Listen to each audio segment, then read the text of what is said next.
Welcome back to Yang Daily. I'll be your host, Alex Cheney, bringing you all the Yang news you need to live your life right. Pretty quick one today, nothing huge going on, but new candidates to support and some good news on congressional races. Let's get to it.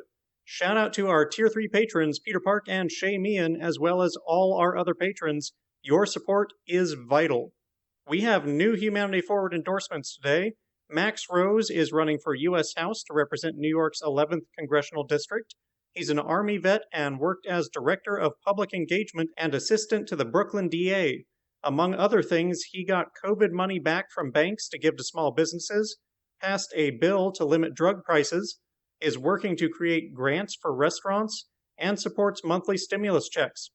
Veronica Escobar is running for U.S. House to represent Texas' 16th Congressional District. She worked as a county judge and has supported expanding access to health care, environmental protections, and gun safety. She supports direct cash payments. Shri Kulkarni is running for U.S. House to represent Texas' 22nd Congressional District.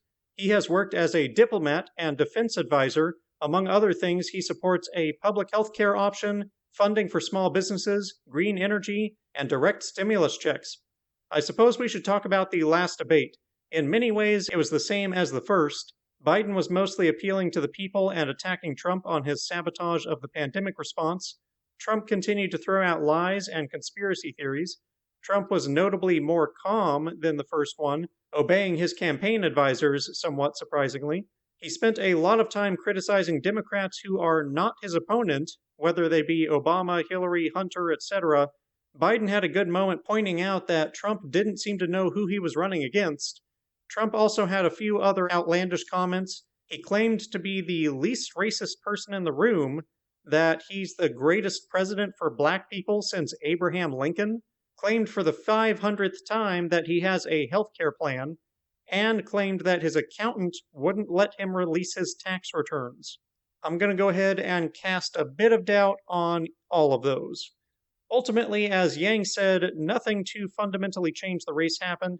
If you'd like to check out Yang's commentary, I compiled it into a thread at the link below. Good news for California's Prop 24 data rights bill, which gained a notable endorsement from none other than the Consumer Reports Agency.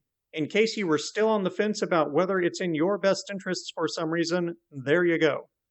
Did you know that some companies are claiming to be able to build small but great houses for as little as $4,000 in a single day?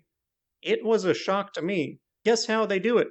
I'll give you a hint. It's not with human labor. It's with 3D printing.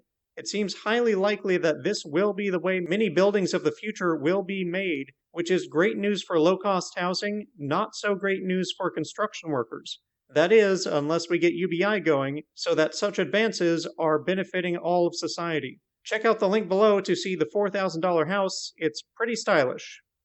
I don't watch Bill Maher, but he did do a great piece on voter suppression recently where he likened the challenges that it creates for voting to the TV show Ninja Warrior.